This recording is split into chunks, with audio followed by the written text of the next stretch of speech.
Hello guys, I know it has been a while since I've actually made a video, and I'm really sorry about that. I did not plan on taking such a big hiatus.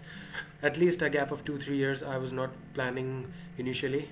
But life happened, and a lot of stuff happened which did not go my way, so that put me in a bad situation, at least mentally speaking.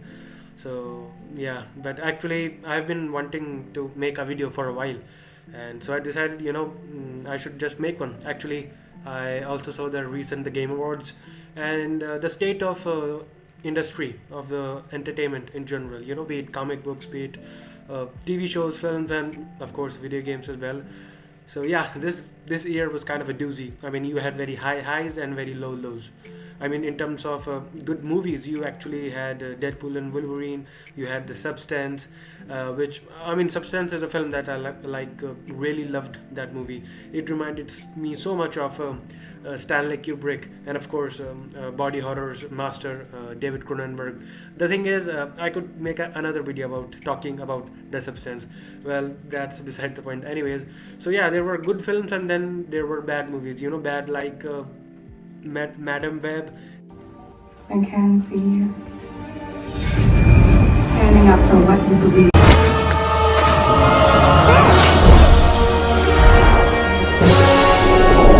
Oh my God!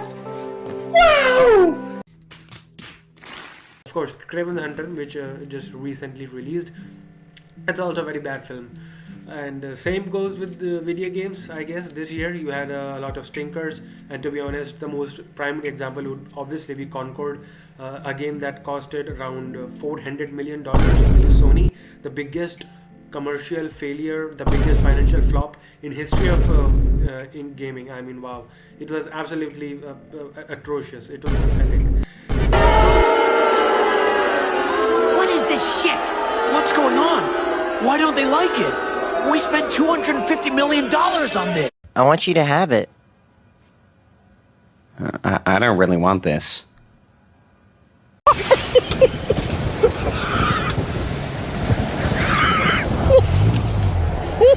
But actually, of course, there were good games as well. This year we had Black Myth Wukong, obviously, probably the game which was most talked about, mainly because it's developed by a Chinese studio, which really do not capture a lot of limelight in gaming industry, specifically American one, because American, European, and the Japanese are the one that have captured the most market in gaming. So it was kind of nice to see them also come up. And obviously, Shadow of the Earth Tree, that was another great game as well. I mean, you had a plethora of games. So the Game Awards, yeah, which I really wanted to talk about.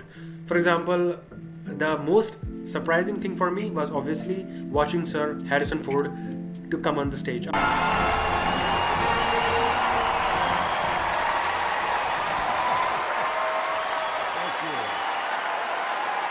Thank you. Thank you very much. Thank you.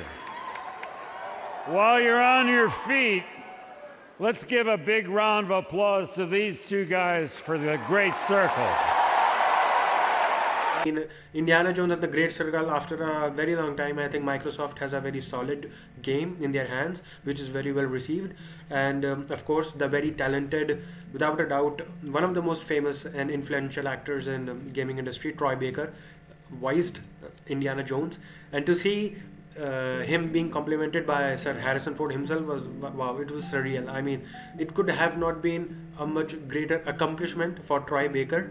I mean, I think it was a very wholesome moment. I loved it very much. Yeah, getting that out of the way. Another thing which I really liked was announcements they made. Games like Onimusha, Tenchu, Dino Crisis.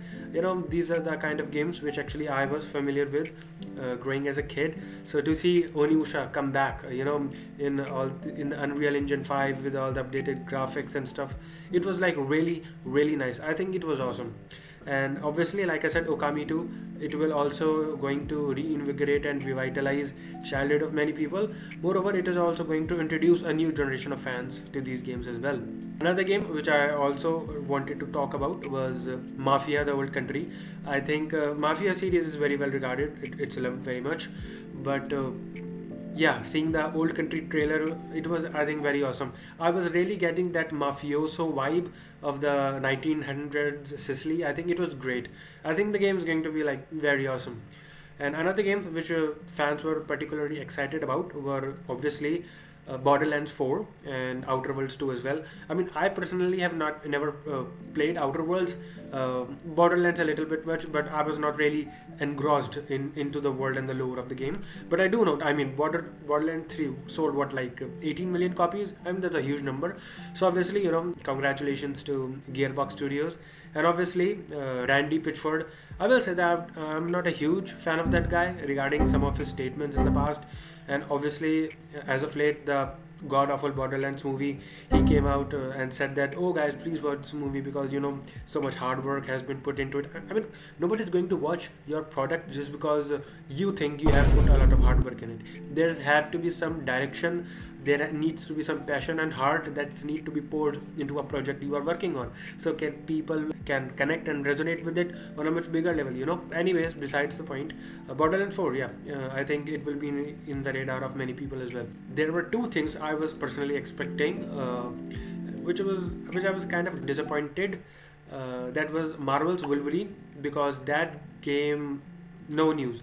Actually, I was kind of anticipating there will be some level of news, some trailer reveal, some information as to what is happening, because a few months back some hackers actually hacked into Insomniac's database, and unfortunately they released a lot of footage, and a lot of stuff was leaked. And I cannot imagine, but I do think that it actually set back and halted the production on a much bigger level. And one of the things which I would also like to point out is that creative director of the game, he actually left only recent, a few weeks back and stuff. So I mean, that's not a very good sign. That's not a very positive sign, if you ask me, because a creative director leaving the game at such later stage. And I think he joined Microsoft to work on the Perfect Dark game. I think the situation of Insomniac's Wolverine is all over the place. I really wish the game turns out to be great. I mean, I have faith in Insomniac. They have not put out bad games. I mean, even before Spider-Man, they actually had Sunset Overdrive. They were an independent studio, but I think in 2018 or 19, some years ago, basically they were bought by Sony, and now they are under the umbrella of the Interactive Studios. So yeah, and another game, not game exactly, but I was kind of anticipating a remaster of all the games of God of War, the Greek games at least. There was a rumor that was surfacing, and it was a very vocal and audible rumor that all the 6 games, including the PSP ones, Ghost of Sparta and Chains of Olympus, and some people were even speculating that Betrayal will also be there. It will be remastered, and I was expecting, if that's true, then they will show that in the Game Awards, in some of the trailers or something like that. But that obviously did not happen. I was actually kind of anticipating it because next year in 2025, God of War will complete 2 decades of his absolutely fantastic history. So I thought maybe Santa Monica would give the fans of the old generation and even the new ones a kind of a gift, of all the old games remastered. But that did not happen anyways. Yeah, and another game which was which actually also caught my attention was the first Berserker Kazan. I think that dark fantasy appeal, the game actually kind of had aesthetic and vibe of that dark Victorian era. I mean, kind of like Bloodborne. I think last year or last to last year it was, you had Lies of P, the story of Pinocchio. That actually had a lot of Bloodborne vibes, and I think same goes with this as well. So I think that looks very fantastic. And Crimson Desert, of course, that also looks very nice. So I think this Game Award this year was actually kind of nice. They showed a lot of good announcement. Obviously, some people were disappointed. I mean, some people always are, but it's fine. But there's one thing I really wanted to talk about was Intergalactic, the latest game by Naughty Dog. The game is being directed by Neil Druckmann, and it was revealed that it has been in development since 2020, ever since the release of The Last of Us Part 2, I suppose. And if you could see the trailers, the like to dislike ratio, the game has been disliked to absolute hell. Like, people are absolutely hating on the game, mainly because the protagonist, she is a mixed race, bald, muscular chick, and that is not it is not sitting well with a lot of people, and that is to be kind of expected since it's a Naughty Dog. And yeah, I do understand the skepticism, because a lot of these companies nowadays, they really do not focus on making great games, but they're trying to push an agenda. Regardless of what race you are, I think you can understand that sometimes in order to pander to certain audience, they compromise with the quality of the game. You could actually push your narrative and you can also make a quality game. You can do that as well, but these companies, they think that they get some sort of free pass on making an inferior quality product, and then they can label and they can fight with the customers. They think they can bully them into buying product. It doesn't work like that. It's not a good business strategy. So yeah, like I was watching it, and to be honest, the vibe was kind of nice, because it was really giving that 80s kind of vibe, and the music was also very nice in my opinion. But yeah, these kind of tropes are getting old, and I really hope that they realize that same type of repeated stuff which people do not like in general should not be repeated. But I think it's also too early to hate on the game, because if you have actually played Naughty Dog games, one thing you know that they are very well are designing at game levels. I mean, the labels, for example, the Madagascar level in Uncharted 4, and then the city of Libertalia, that was so well designed. Similarly, in The Last of Us, they were.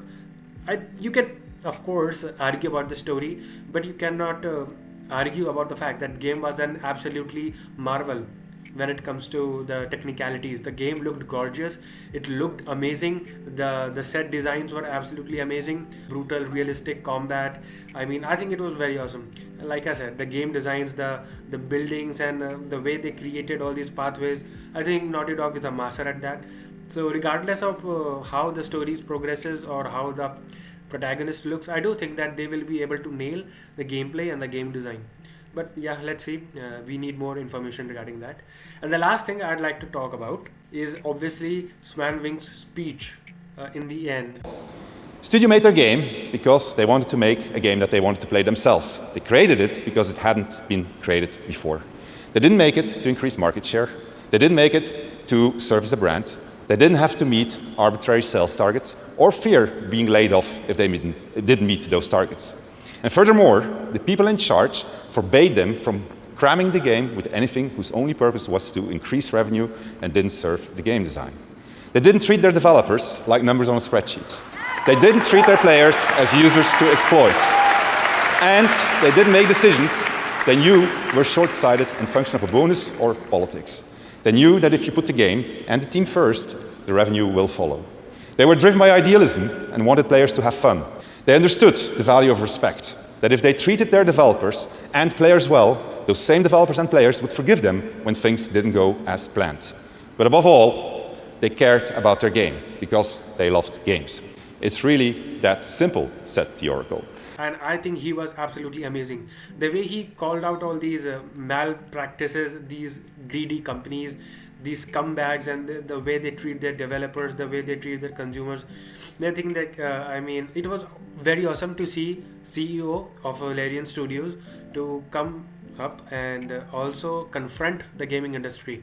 I think it was like really awesome. The way he conducted himself, he was respectful. He did not call out anyone. He simply said that why so many big games are failing nowadays, because they fail to simply understand a product.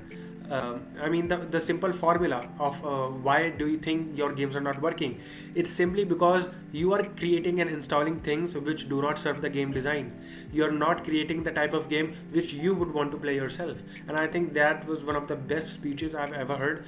And to see him, come up the stage and also kind of take a jab at the Game Awards as well, because last year when Baldur's Gate 3 won the Game Award for Game of the Year, they were kind of, just wrap it up and stuff like this, which is kind of disrespectful, because the amount of sacrifices and hard work that goes into making a game, I think the developers should be allowed to celebrate and commemorate all the people that have died along the journey, because obviously if you could see the reaction of some of the people that were in the developing team, they were obviously very sentimental, they were kind of emotional about it. So to treat them so badly was kind of a move in my opinion. But I still think Jeff Keighley, I think he's a very self-aware guy. He knew what he did. So to allow Swan Wing and come here and kind of give his peace of his mind to the gaming industry in general was very awesome. And of course, Astrobot winning Game of the Year was very nice as well. I hope companies realize that you do not have to be this high octane, super produced, highly produced video games in order to win Game of the Year. Sometimes a simple, chill game is also capable of delivering an unforgettable experience. And I hope as 2025 comes, there are more good games and people kind of realize, these companies realize that it is totally is based upon the quality of product you're delivering, not the type of agenda you want to drive among the people. I think that's just my opinion. It's my take on this, and I'll try to make more videos regarding this in future as well. I think it was really nice to make a video and talk about stuff I really wanted to get it out of my body, and I'm thankful that if you are listening to me, I think it's great, and I'll try to make more videos in future as well. So yeah, have a nice day, and I love you so much, guys.